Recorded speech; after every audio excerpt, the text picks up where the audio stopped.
Ben Salgado, welcome to the Better Project, man. Thank you so much for taking some time out of your day to jump on. Feeling nervous or what? Yeah, a little bit, yeah. Why? Oh, the video's there. Yeah. Told you, bro. Don't worry about the video.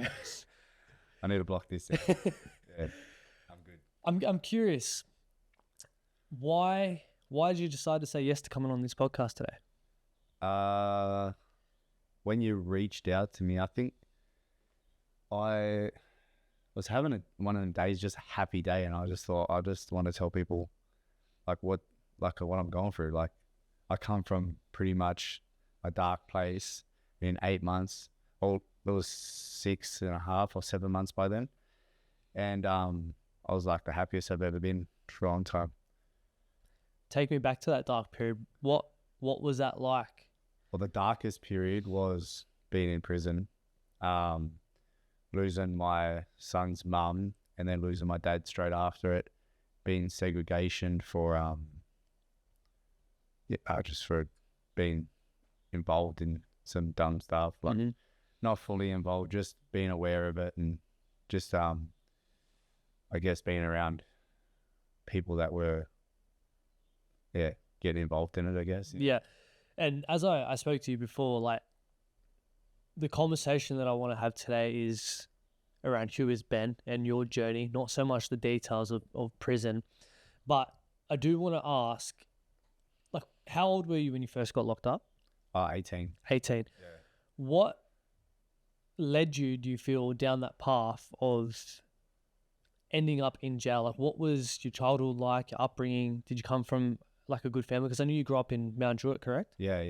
The area was like pretty rough, and I got out there a lot, and but that wasn't the main reason. Main reason was simply I didn't have a purpose. I didn't know what I wanted to do. I was like just getting out and just searching. So I was just happy that, and drugs played a big part of it as well. So I was smoking a lot of pot back then, whatever other drugs I could get my hands on, and to pay for it, I needed to do crime.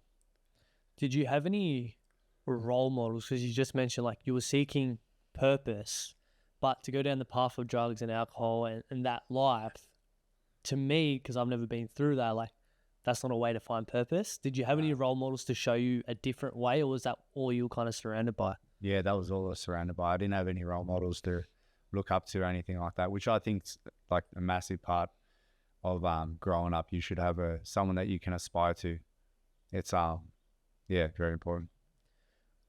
Did your dad play a huge part in your upbringing? Like, My dad was a really good dad. Like, yeah, he's the best, and I miss him so much. And like, one of the hardest times was losing him.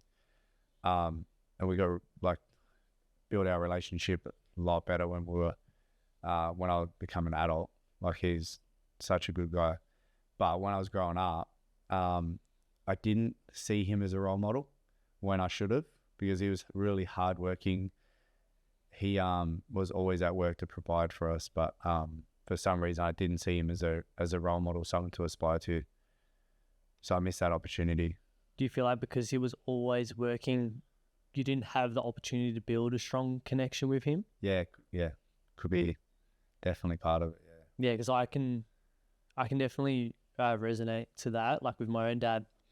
Now, looking back, I have so much respect for what he did and putting food on the table and roof over our head and providing for our family. But he was there, but he was not always there because he's always working. Yeah. We had a family business to grow the business, to provide for us. And I never had a strong connection and relationship with him. And it's still something to this day that I'm building. But from a young age, you don't see that. No. Because kids are just like, I just want your time. Yeah. And I think that's a big lesson for any parents out there now. And I'm sure you going through that now with your dad to now having your own son, you understand the importance of spending quality time with your kids, because that's all they want. They don't see the importance, or they don't particularly care about the house or the food. Like, yes, they got to eat, but like, more importantly, they just want your time. They want to go down the field, kick the footy around. You go to their footy games and all that kind of stuff. It's all about time. Yeah, it's very hard to balance too. Like you have to provide for him by working, but then you want to spend a lot of time with him, so then he can aspire to become somebody like you. So that's what I try to do now with my son, is be the person that I want him to be. So I'm not just telling him how he should be or what he should do. I try to show him, just copy me and watch what I do, as in now, not back when I was younger. And who is that person that you want him to be, but like, who is that person that you need to be for him to see that? Happy. Yeah. Yeah, pretty much happy. Doing things that I like doing, helping people. So being empathetic, which he has, he's very empathetic. Being mindful and being grateful. What are you grateful for today? I'm able to come here on a Saturday and have free time, have food in my belly. There's a lot. I slept in this morning. I'm grateful for actually my clients as well that I trained. This morning I got a message of one of my clients' progresses, and she sent me a before and after picture. I can show you, and it's crazy the transformation that she was able to transform. So, and I helped her with that. So, sorry, I'm just there. No, I can feel the passion and the energy, and it's awesome to see, because you just mentioned to me like 8 months ago you were in a jail cell, and now you're out here changing people's lives. Like, that's a huge achievement, and it must be so fulfilling to be able to do that each and every day. It definitely is. With your time locked up, and was it 12 years you said? 12 and a half. 12 and a half years. What's been your transition like back into society? You mentioned that first stint for you was a long stint, and your transition into society was a bit, how you going? What's it been like now?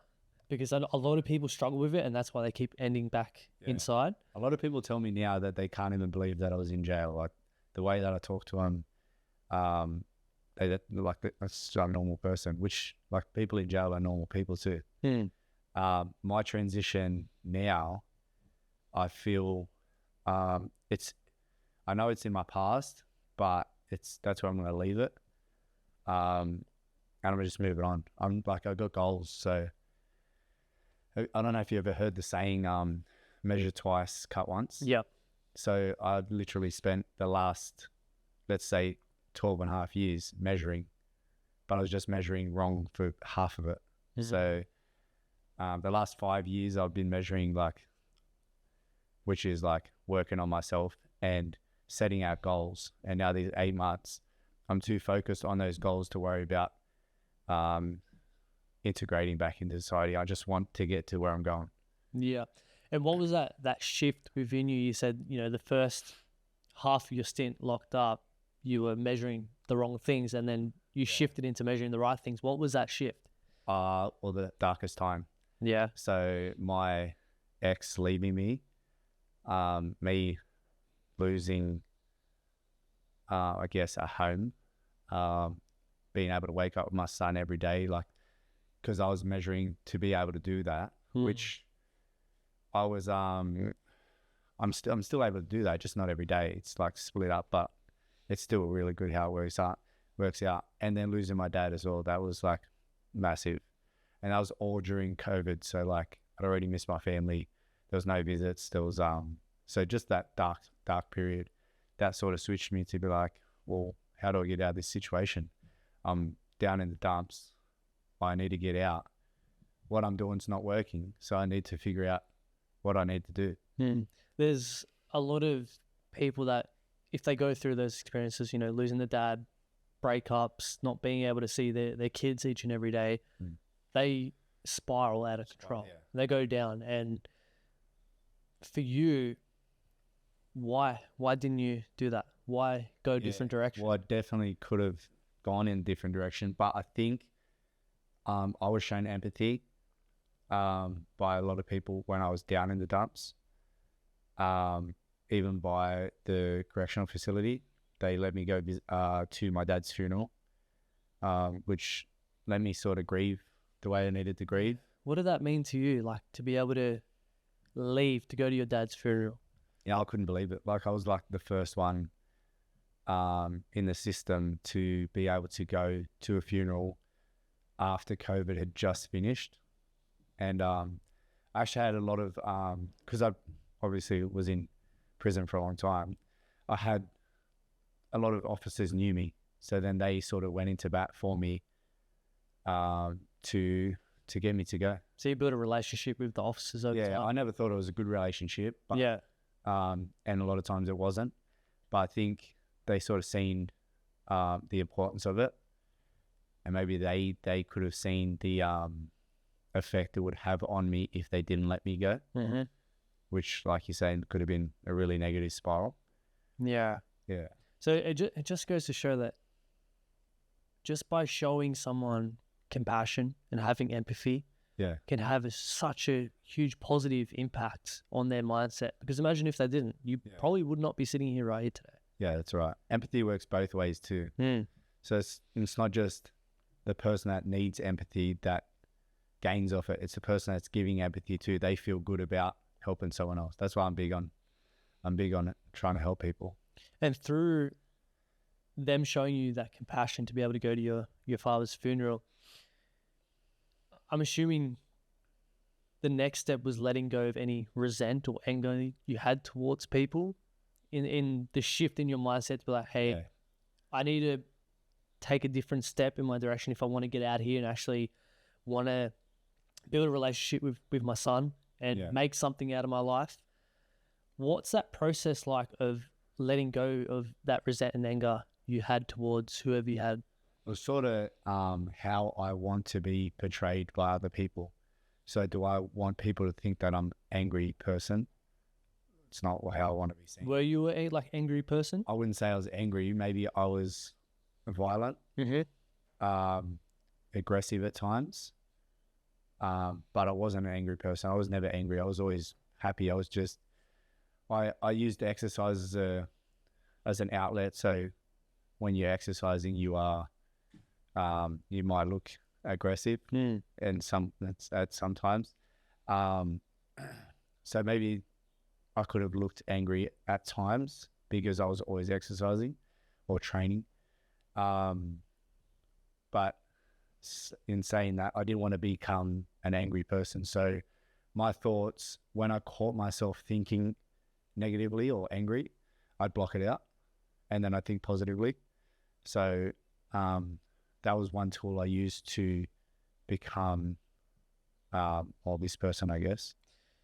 I'm curious, what is your relationship like with yourself? Because you had a lot of time with yourself, with all those voices within your head.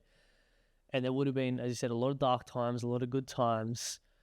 What's your relationship like with yourself now? I never talk negative about myself in my own head, never.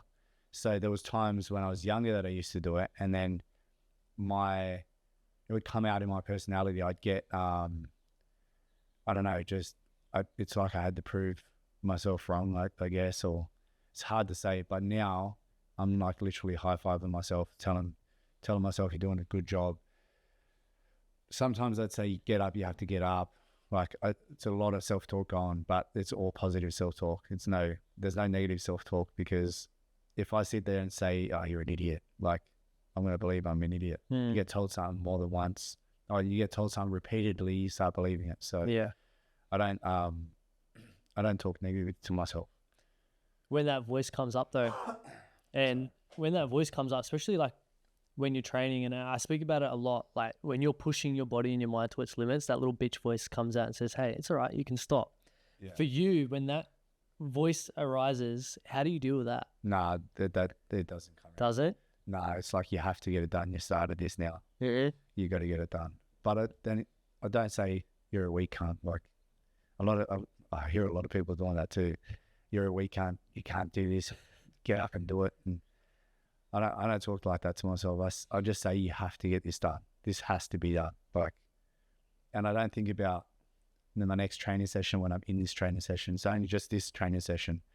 I need to push it as hard as I can. And it's the same as anything I do. Waking up in the morning, it's like, I know that I have to get up. That alarm goes, there's no snooze. Have to get up. There's no option. What time are you getting up usually? Because you train early in the morning. 3:45. What time are you going to bed at night? Because I'm running my own business. Yeah. It's crazy. It could be really late, but I don't really like it because I like prioritizing my sleep. Yeah. And I haven't been doing it. I haven't been doing it because I've been busy and I had to do stuff as well. So even though those things could wait, it's like I can't sleep unless they're done. So sometimes it's like 10:30, 11. Yeah. You pumping the caffeine? Well, right now I'm not because it's Lent, so I gave up caffeine for Lent. Yeah, okay. So caffeine, and I'm going vegan for Lent as well. So yeah, okay. that's up until Easter. Yeah. Fuck. Yeah, I was going to say. Before that, it was like coffee. Because for me, like I got this, have you heard of Whoop before? Like it tracks all your sleep and all the different stages of your sleep. So I just got one of these and because I want to start prioritizing my sleep and my recovery. Very important. Yeah. And it tells you like how much sleep you should need and how much deep sleep and how much light, how much of the night where you're awake and all that kind of stuff. And I can tell a huge difference when I have a lack of sleep because I stay up late, working on the podcast or something like that. How do you deal with the lack of sleep and still being able to perform at your best? Yeah, well, I think the first 6 months of being out of prison, I was running on adrenaline, on adrenaline, which a friend of mine like pointed out, said like you're like a dog wagging its tail. Just happy to be out, just grateful for it, just waking up in the morning and not having to wait for the cell to be opened, like just being able to do whatever I needed to do when I wanted to do it. But now, adrenaline's worn off. Yeah. It is. I'm getting a bit tired, so I'm trying to structure it a bit better now. So I'm in the process of doing that. But look, it's been working. So, because how old are you now? 33. 33, yeah. So you need to start prioritizing that health because as you get older, obviously the body starts to break down a bit. Yeah, which I have been like for so many years. It's just the last 8 months. It's been a bit hard because I've been excited and had things to do. And a lot of people don't understand when you're trying to build a business. There's sacrifices that you have to make, whether that be your sleep, sometimes nutrition, your training. For you, is there daily non-negotiables that you have to do to keep on top of your health? I have to train. Yeah. That's one definite. Like I won't have days off if unless my body's breaking down, I need it. But like if it's I'm just tired today, I don't want to do it. I'm gonna keep going, keep doing it. I do have rest days, like Sunday's a rest day. Yep. We go to church and then but now footy season started, so no rest days. There's no rest days. I think I'm gonna have to make Saturdays a rest day, but then Saturday is like an adventure day that I go do just. So it's like an active recovery kind of day. Yeah. But then I end up exercising anyway. I just have it's this period right now. It's just all new, so I'm trying to structure it a little bit better. But before I did have rest days. Yeah. Going from because jail is like really strict structure. Yeah. So then now you kind of have to figure it all out yourself. Yeah. And I'm assuming before you even went to jail, you probably had no structure at all. Exactly right. My structure was like sleep in and just wake up when I want. And, yeah. I wanted to dive back into the loss of your father. What was the relationship you had with him, and what are some of the lessons that he's instilled into you that have made you the man that sits in front of us today? He was a family man, so that definitely rubbed off onto me. I'll do anything for my family, which pretty much makes me a loyal person because he was a loyal person. So I see my friends as even family as well now. So that's one thing that definitely rubbed off. My relationship with him, it was good. It was really good. So like we had the best conversations at the later years of his life. So the last 3 or 4 years, we had like really good conversations, and then we spoke like mates in the end when we did speak, which being in jail couldn't be always. Yeah. But yeah, it was definitely hardworking, which I aspire to now. Yeah. If he was here right now, what would you say to him? Is there anything that you wish that you could have said or told him? It's a good question. I'd probably just say, look what I'm doing, Dad. Like, I think it'd be me wanting to hear him say, I'm proud of you. So I'd be like trying to get him to just show him like what I'm doing now. Remember at his funeral when I gave a eulogy, I promised him that I'd pretty much change and look after my family, and yeah. Did he ever say that he was proud of you? Not in those words, nah. I feel like there wasn't much to be proud of when he was around. I was in jail. Yeah. I think he was proud of me when I used to have the relationship I had with my son. Mm-hmm. But yeah, there wasn't much to be proud of back then. I don't think many people told me that they were proud of me. I don't think anyone told me that they were proud of me. How did that impact you, knowing that the life that you're living is not making the people that you love most proud of you? I wasn't thinking about it because I was just like trying to make myself happy. But the thing is, were you happy? No, I wasn't, because I didn't have purpose. I didn't know what made me happy. It's like, I just was doing whatever,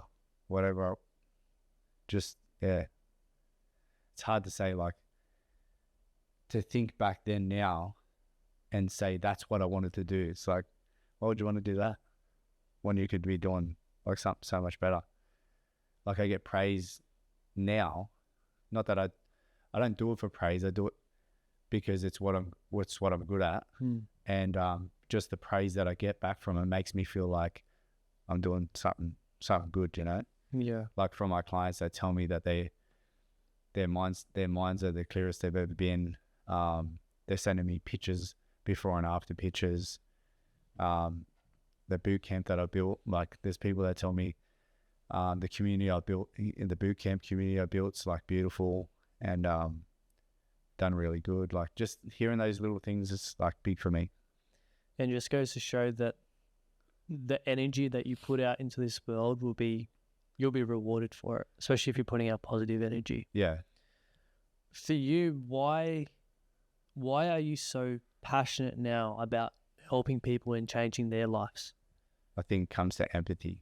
Yeah. Like I'm really big on empathy. So it feels good when you help someone else, for me. So when I help someone, I feel good about myself because I feel like it's a purpose. It's I've done something good for the day, which it's I'm not wasting my time, which I've done too much. Yeah. Have you found your purpose now, or do you feel like you're still seeking it to a degree? I won't stop seeking a purpose, but I found a purpose as well. So I'll continue to find purpose every day. But yeah, I have found purpose. I wake up every day with a plan. So yeah, I feel like our purpose is always evolving, and I feel like we're all born with a purpose. We just have to find it or unearth it. Do you feel like you had to go through what you went through to find it? Yeah. Or to find the purpose that you have right now? Yeah, definitely. I went through a lot, but I sort of don't really want to take it back because I'm happy with where the person I am now. I'm not content with it. I'm still working. Like I still have goals that I want to achieve, but being out of jail 8 months and doing what I've done, it's I'm happy. I'm still going though. Yeah. You mentioned, you were chasing your purpose, going down the wrong path, and correct me if I'm wrong, you ended up in like the bikie club. Yeah. You're like seeking that brotherhood and that connection. Is that because you didn't have that with anyone else or any other groups? Because you said you grew up like playing footy and stuff. Didn't you have like a brotherhood there, or? Yeah, not so much. I don't know. I didn't connect with those people, I guess. I just didn't have a good relationship, like other than just footy. It's like I wanted more than that. I wanted to like every day we're hanging out. It's like footy's just training, footy games, and then maybe something after the footy game. So you're chasing something to fill like the void of like maybe the lack of connection. It could have been, yeah. Actually, have you thought about it at all? No, not in that way. I've thought about why I wanted to become part of a bike club, and at the time I was in jail. I just wanted. I thought having a crew that I was part of gave me fulfillment. I guess it fulfilled me somehow. Just being a part of something bigger than myself. Yeah. I was a bit lost, to be honest. Like I said, I didn't have purpose.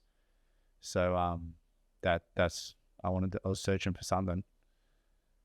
Because you see our youth, and a lot of them have a fair few insecurities, and they join these kind of gangs and these groups to fill the void and to feel like they're a part of something because maybe their family life isn't good, the upbringing wasn't good, kicked out of school, whatever the case is. And even though possibly their morals are saying this isn't right, they still continue to join these groups. For you, were your morals saying this is right, this is wrong, or you just like, I just want to be a part of it? Yeah, I don't think I thought it was wrong. I thought, I just want to be a part of it. Like this is what's going to make me happy. It's bigger than me. I can be part of something that's going to get me somewhere.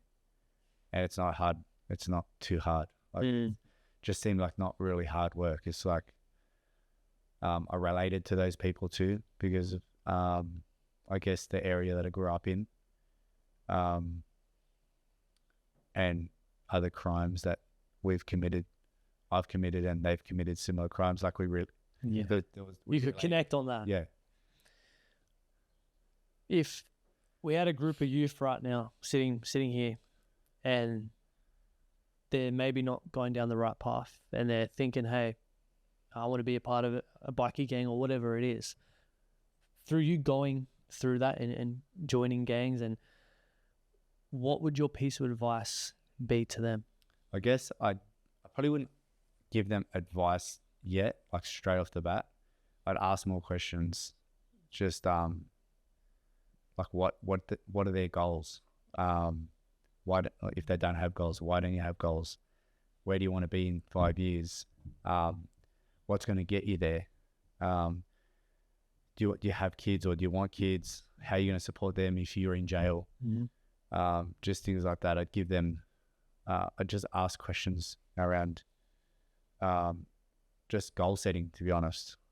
And how do you best goal set? Because everyone has a different, I guess, approach to it. How do you personally set your goals and then be able to stay on track to actually achieve them?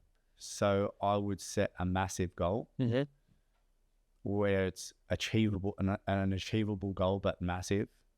And then I would take steps towards that. So then just say in 10 years, I wanted to own 2 gyms and then own a house and have a structure, have employees. Let's just say that's my goal. How am I going to get there? In a year, I have to be able to have my own business and have clients that give positive feedback. And then from now to that year, I have to work on getting to there. So what do I need to get there? Well, I need a ticket. I need insurance. I need somebody that's going to employ me. I need to have work ethic. I need to wake up every day. I need to eat right. I need to be portrayed. I need someone to look at me and see me as the person that they want to become as well. Mm-hmm. Or yes, and stuff like that. Yeah. Yeah. It's a bit hard. It's setting a goal and reverse engineering that into micro steps that are achievable, right? Yeah. Because if you set this massive goal and you have no steps to get there, it's going to be very daunting, and then people are just like, I'm just not going to do it. It's too big for me. Yeah. But if you break it up into small steps, like, okay, cool, I can take small steps, and eventually I'll get there. Yeah. How far ahead do you plan? I'll just see what I need to do now to, like, the plan is just massive. I was going to ask, what is the big audacious goal that you have? Well, if I do get to that goal, I sort of want to set another goal as well. But right now it's to have a gym that I can go to work every day. Yep. And train people and have employees. That's the rough big goal. But I sort of want to work there and then make new goals. Yeah, of course. But that's the goal at the moment. But I'm not in a rush to get there. Right now it's, when I first started, I was thinking I just need to wake up every day and just go to work. Like, wake up every day and then achieve something for that day. Can't have days where I'm just like, oh, let's just go to the pools and we'll just sit around the house and we'll have lunch here and then we'll go home and then we'll do everything the next day. It's like, I'll be on my phone a lot, just researching stuff. Just what tickets do I need? What information do I need? What knowledge do I need? Who do I need to have in my life? Which is a big point as well, a big thing as well, where the people in your life are going to either pull you back or excel you. So I want to be with like-minded people that are gonna grow with me as well. How did you find those like-minded people? Because getting out, you could have just fallen into the same crowd, right? Yeah. How did you go about finding the right people that are going to help you get to where you need to get to? I socialized a lot. And when I had the opportunity to show somebody hard work, I showed hard work, and then I just turned up consistently. So that's consistency and hard work is definitely the two things that I showed in my personality, and then just talking to people, just socializing instead of going home and just out at home. Yeah, because you're training with like Bam Bam and his crew and all that kind of stuff. Yeah. How'd you fall into that? Just through the gym? Through a mate. Yeah. Mate invited me to it. So then as soon as I had the opportunity to come there, I was studying my PT as well. So then I had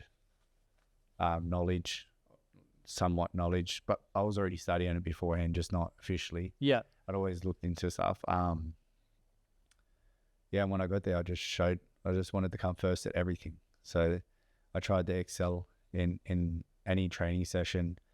I made suggestions. I spoke to the right people, and then opportunity to come up where I was able to give sessions to BAM.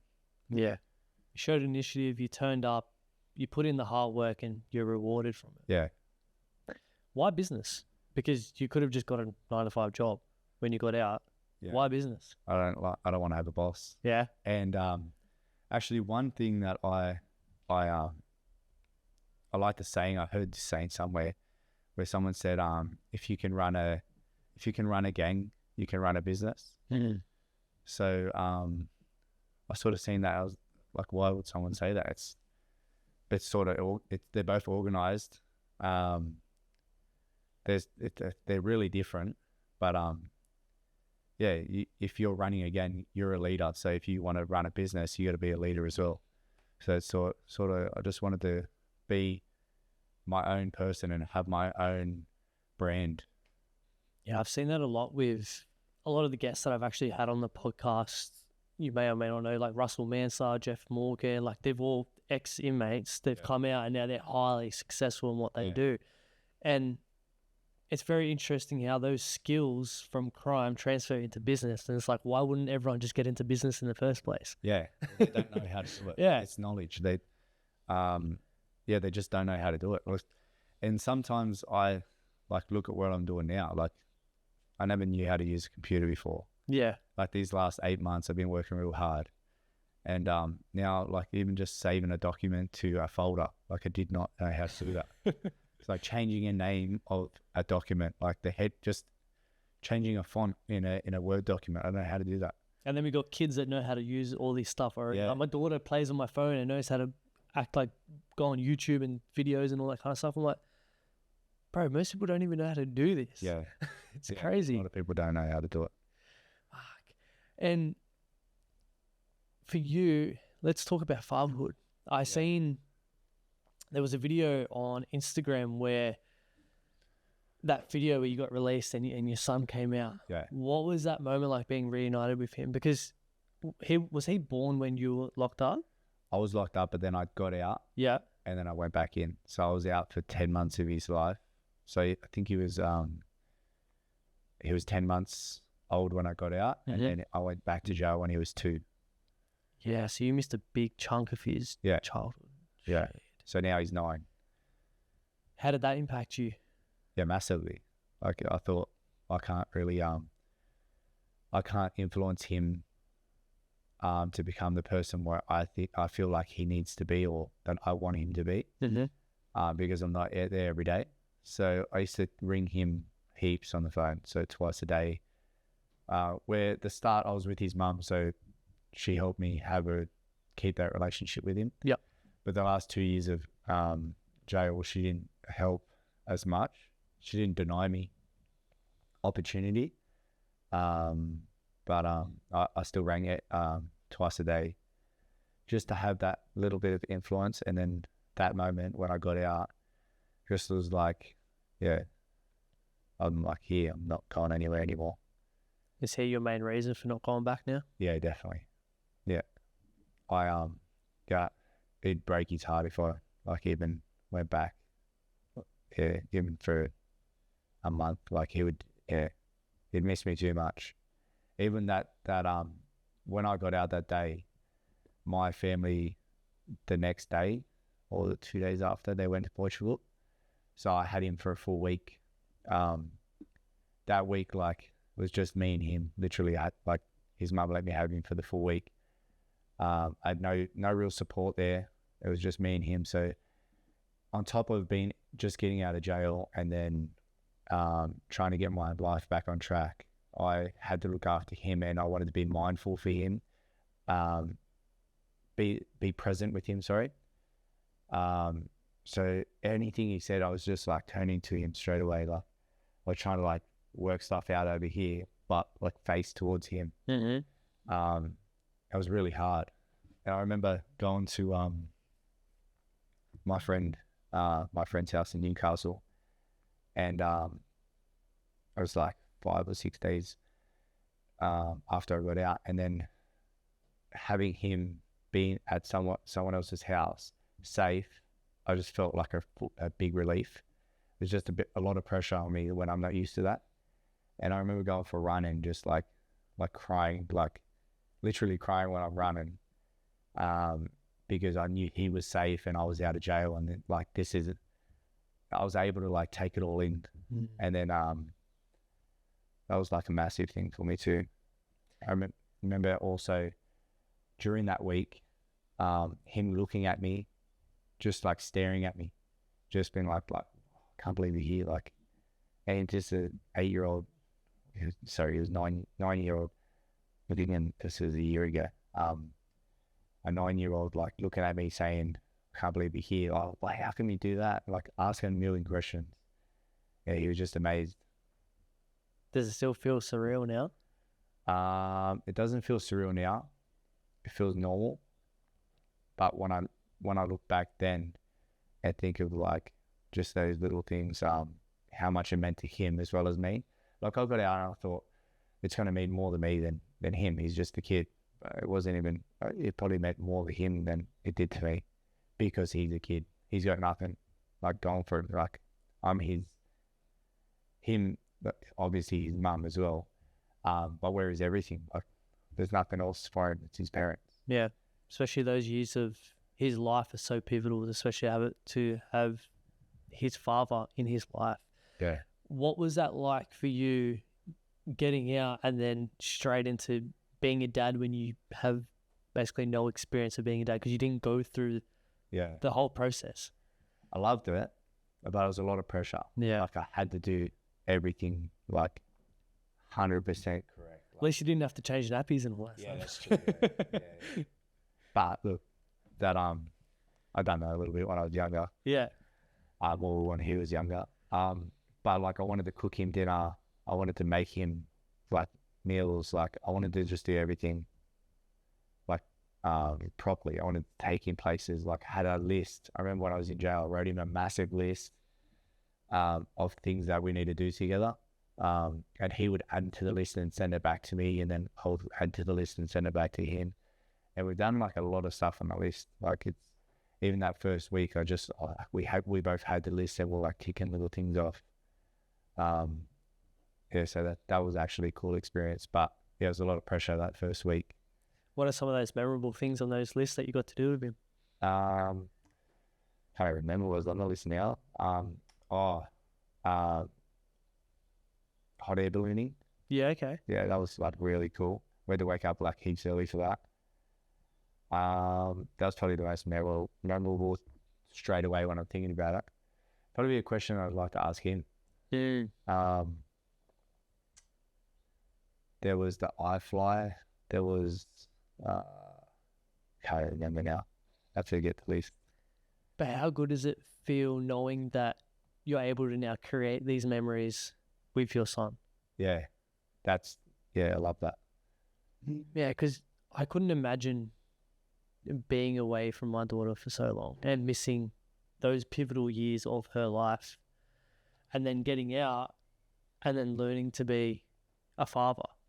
By yourself. Yeah, by yourself. And for you, do you struggle sometimes with like being a father then like being his mate kind of thing? Because yeah, I try to do both at the same time. But like with being his father, I tell him, I structure his day. So I tell him when he has to eat, brush his teeth, shower, go to bed, and get ready for school. But being a 9-year-old, he's like he's a good kid. He's like really self-sufficient. He's not rebellious?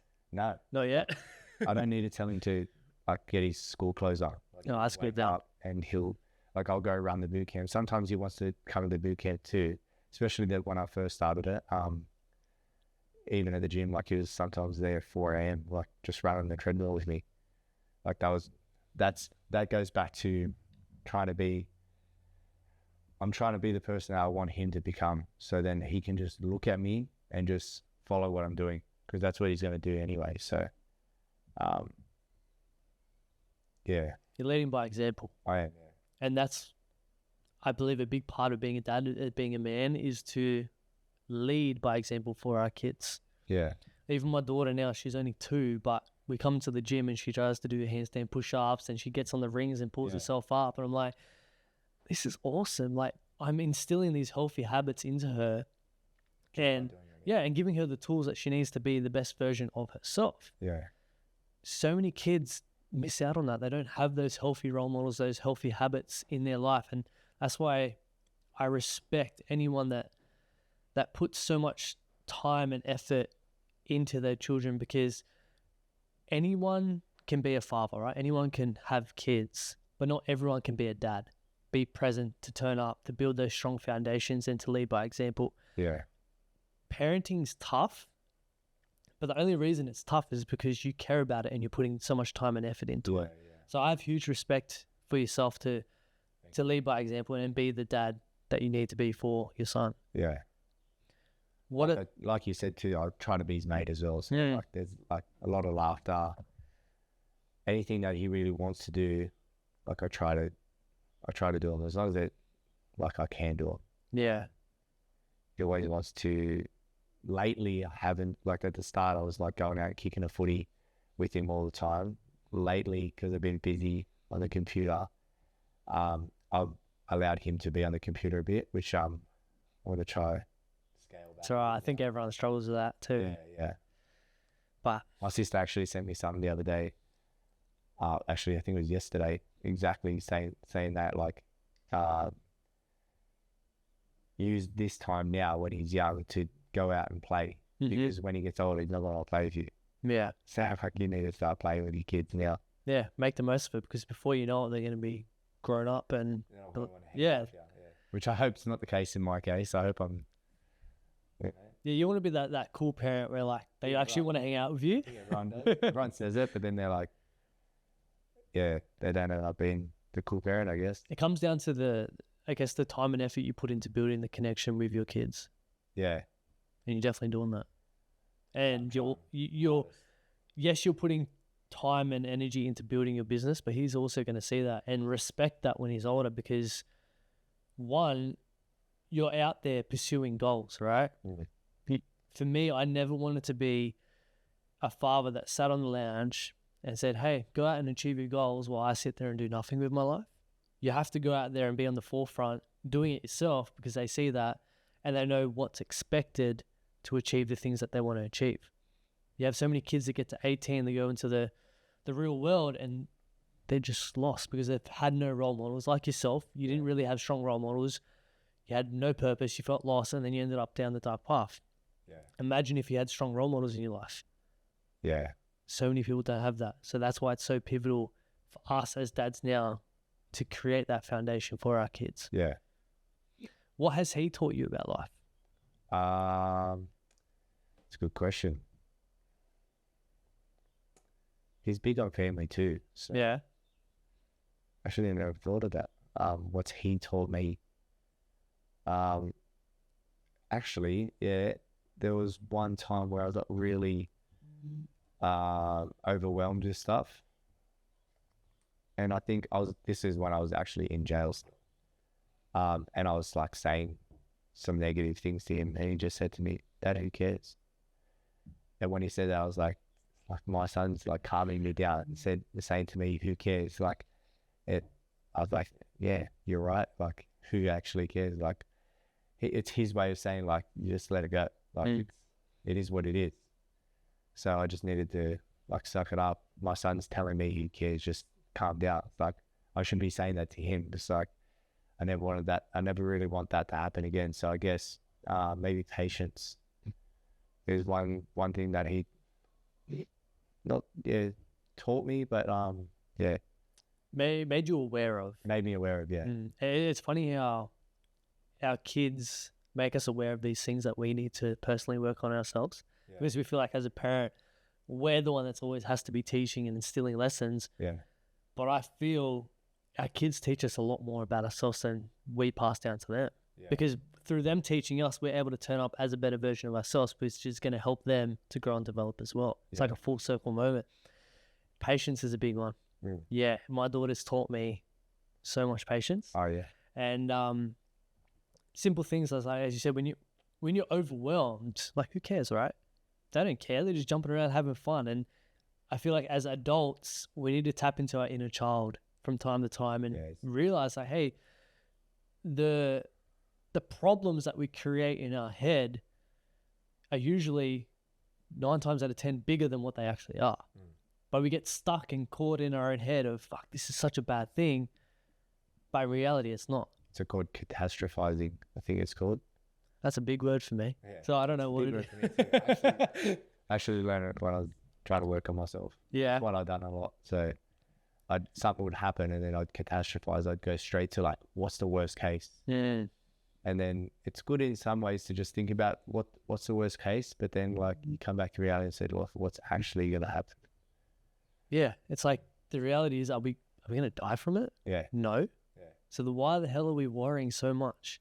And it's funny because we do I'm not even going to say that word, but we make it so big in our head that we create, for me personally, I used to create so much anxiety within me that it would like physically overcome me, where I'd be like sick and shaking and fatigued and not want to leave, because I created this narrative in my head of all the things that could go wrong. But then once you actually go out there and you do that thing and you realize, hey, none of this ever happened and everything's okay, you sit with yourself and you're like, why did I do that? Nothing is ever so serious. You're not going to die from it unless you're putting yourself in a risky situation. But we're not doing that most of the times. It's just maybe business, or, you know, there's a bill that we have to pay. You're not going to die if you miss a bill. Like, it may feel shit at the time, but if you get in that mindset of, in a way, like playing victim and feeling like everything's bad, what's going to continue to happen? These bad things, because that's the energy you're putting out and that's what you're going to receive back. Yeah, I guess it's how you deal with it as well. Like, is that going to make you roll over and just lay in bed and just feel like, oh, it's too hard for me, I'm not going to do it? Or are you going to get up and say, all right, how can I change this? What can I do right now to make it better? If you can't do anything right now, then you just need to relax and breathe and wait for the time when it is time for you to do something. That's it. And it also comes back to focusing on the things that you can control. We get caught up in trying to control everything else instead of controlling our personal actions and how we react to things. Yeah. Like, we can't control the weather, yet a lot of us react in such a negative outlook when it's raining outside. We can't control that, yet we let that kind of ruin our day. Yeah. Why? Just focus on the things that you can control and everything will come into fruition. Yeah. I want to dive into faith. You're a man of faith. Yeah. And to come a bit full circle, to go back, were you always like I believe, did you always have a religious upbringing? Yeah. I was baptized and done my Holy Communion. I went to church when I was younger. I didn't really like going, obviously. Yeah. I know my kids like going. And then when I became a teenager, I just stopped going. I didn't think about God. I didn't think about anything like that. I just wanted to run amok and just get out there and just, break the law and get on drugs and stuff like that. I probably found Jesus more in the last 5 years. I kept getting in trouble last time I was in jail, and I got put into segregation a lot. And when I was at my loneliest times, for some reason, every time in that cell there was a Bible. I was like, God just put me there to start reading His Word, and that's how I took it. So I picked the Bible up and just started reading. I related to a lot of the stories. A lot of the stories meant something to me. I learned from a lot of the stories. I actually love reading the book. I actually, like, I'm not a big religious person, but for me, I believe there's something bigger than us out there. Yeah, of course. Why are we here? People look at creation. It's literally a creation. How did it get created? By a creator. Yeah.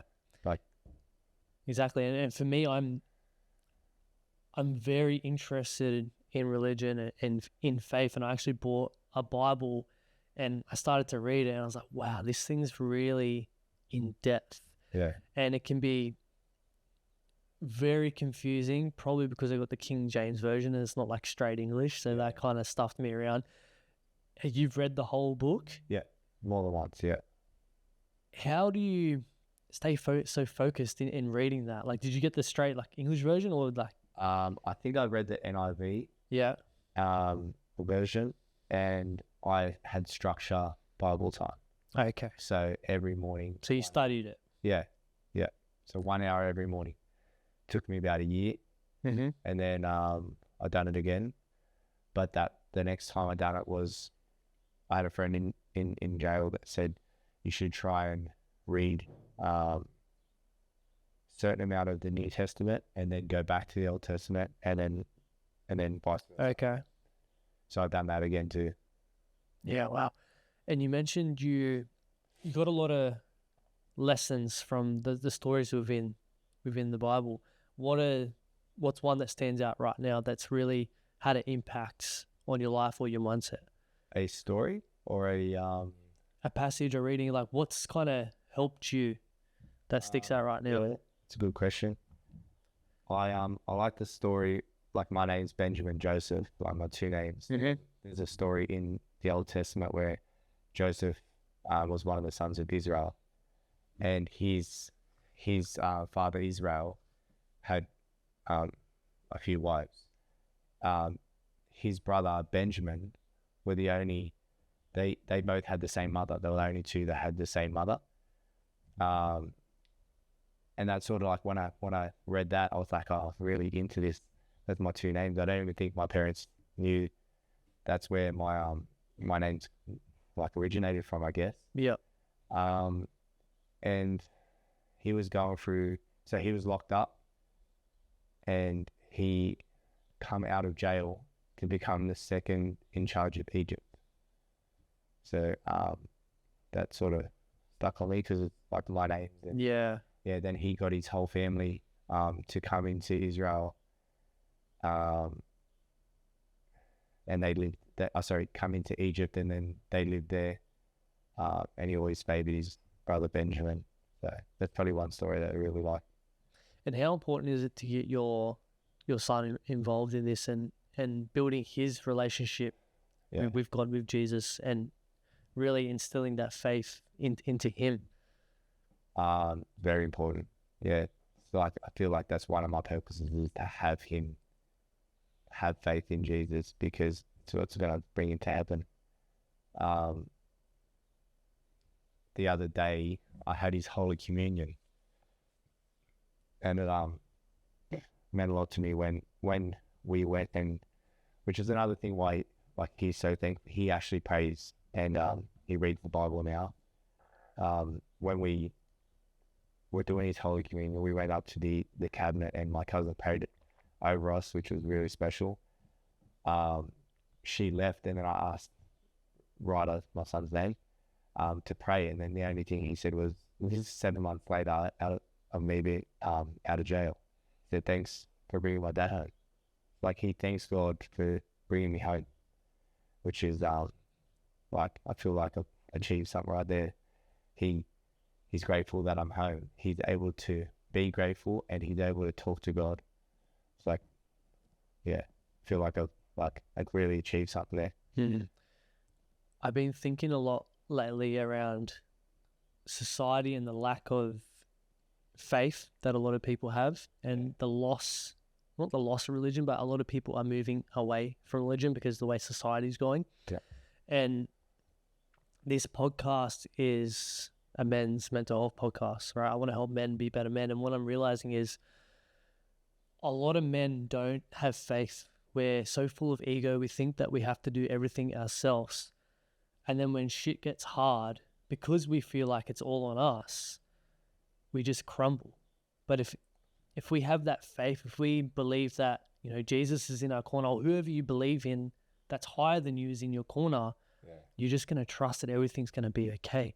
And that's why I feel like it's so important to have faith now, especially as a man, because times are going to get tough. And it's like, yes, you personally have to take the action, but if you know someone's in your corner backing you, and you have the faith and the hope that everything's going to be okay, you're going to get through that period. But so many men don't have that, and they're hit with adversity, and they just can't come out the other side. Have you thought about that in society and the lack of connection to faith? Yeah, definitely. It goes into like people always it's hard to say when there's some people out there that say that they pray to God, but they don't really know God because they don't read where it's come from. They don't read the Bible. Mm-hmm. But what you were saying, where men go into a dark time and they crumble, it's because they don't know Jesus, they don't know God. If they did know him, then they'd know the story. Like there's a story in there, the prodigal son, where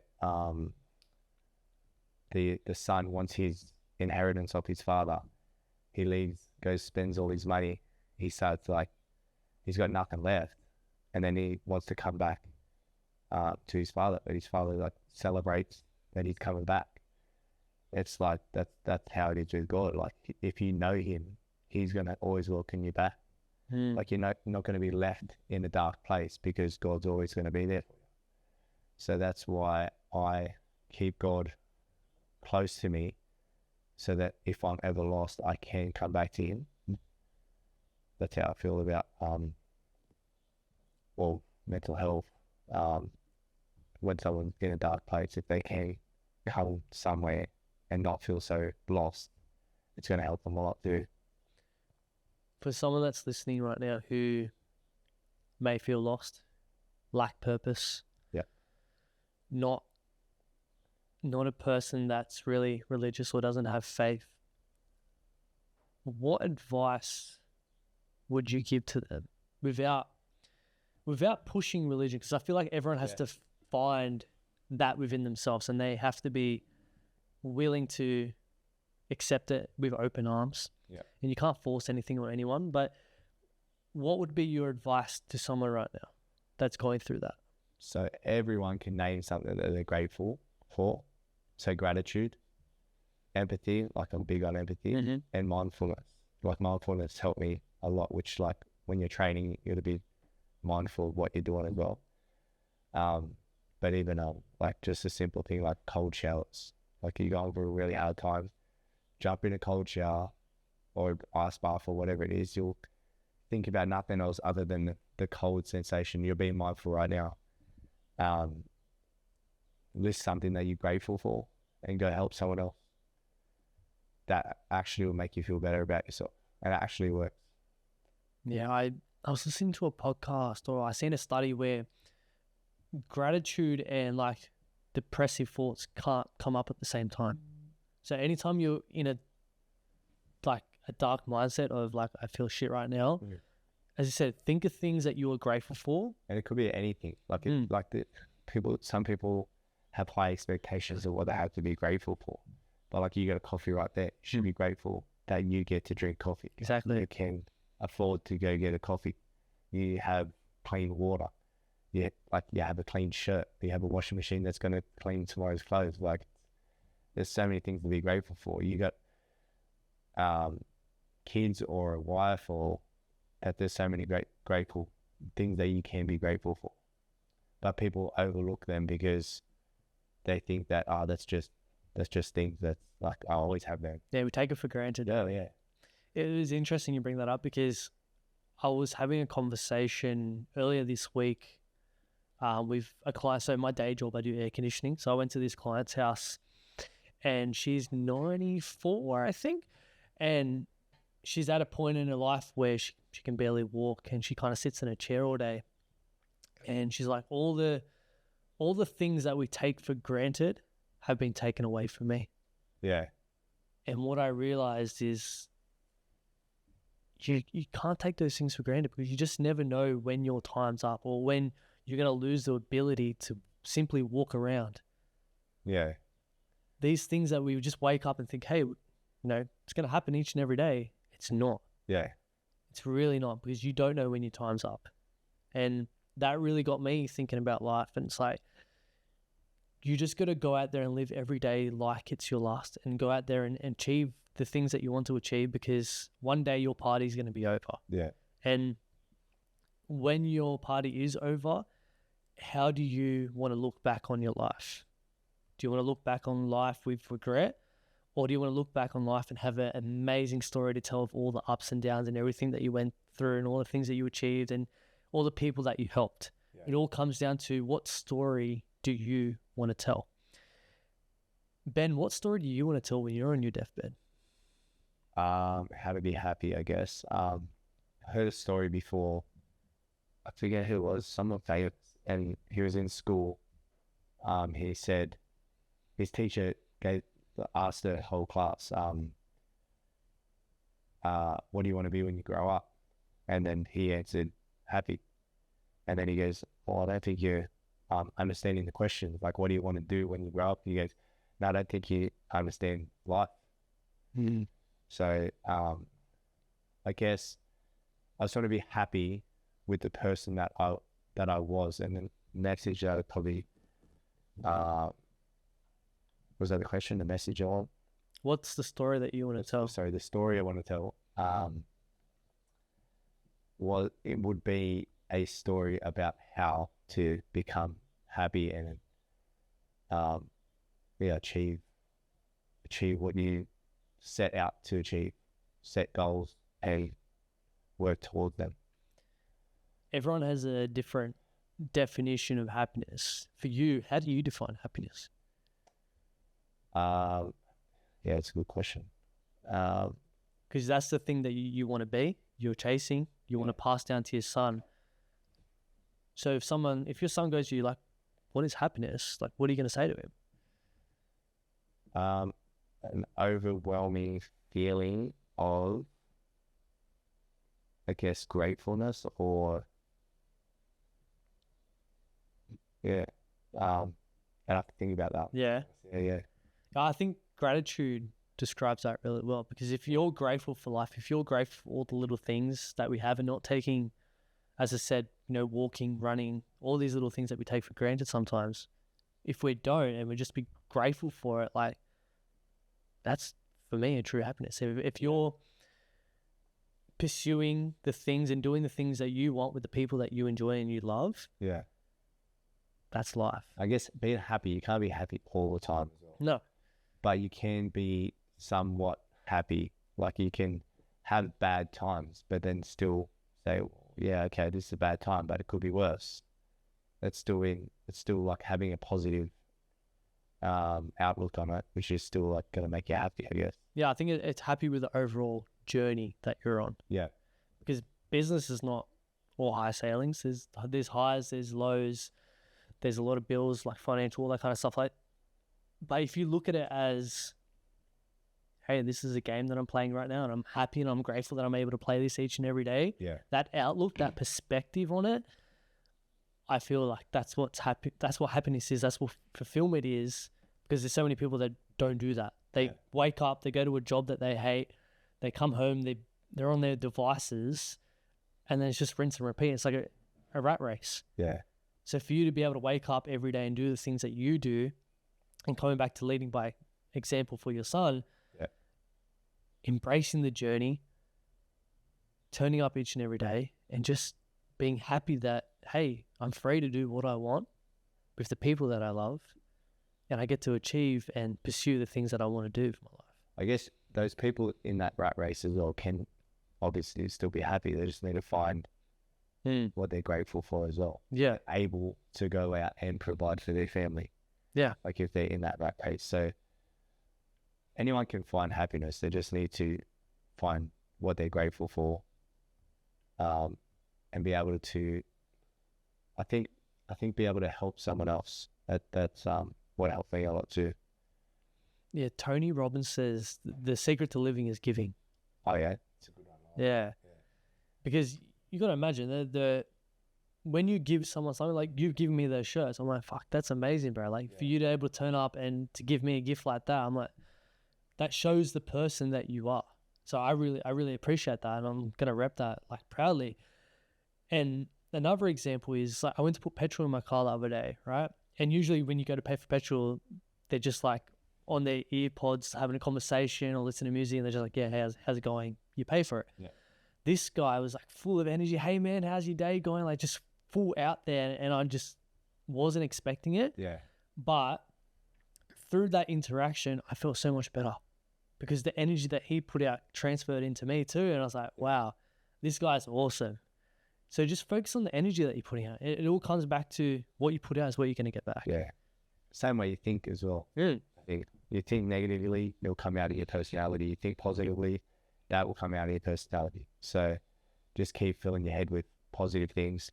See something negative, sort of like don't read into it too much. Yeah.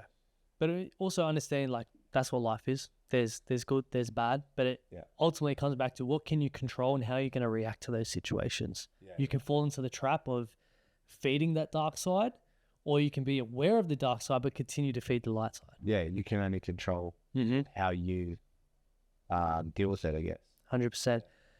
Ben, we have a closing tradition on the podcast where the previous guest leaves a question for the next guest without knowing who it is. And we've kind of touched on this today, but if you could go back in time to your darkest time, what would you tell yourself then to get through it?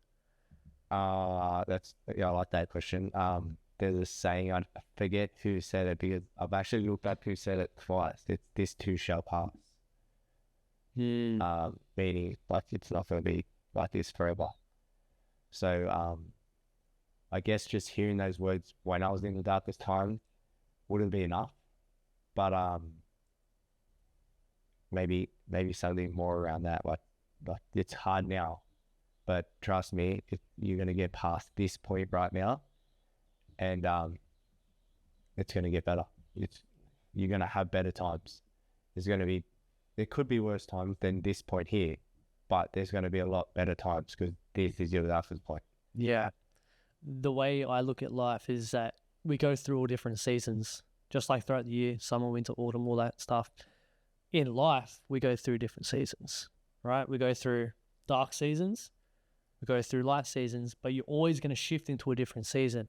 So it's about what can we learn from the season that we're in now? How can we grow? And what are the tools or the lessons that we can take into the next season? And understanding that whether it's good or bad, it's not going to last forever. You just got to embrace life for what it is, be in the present moment.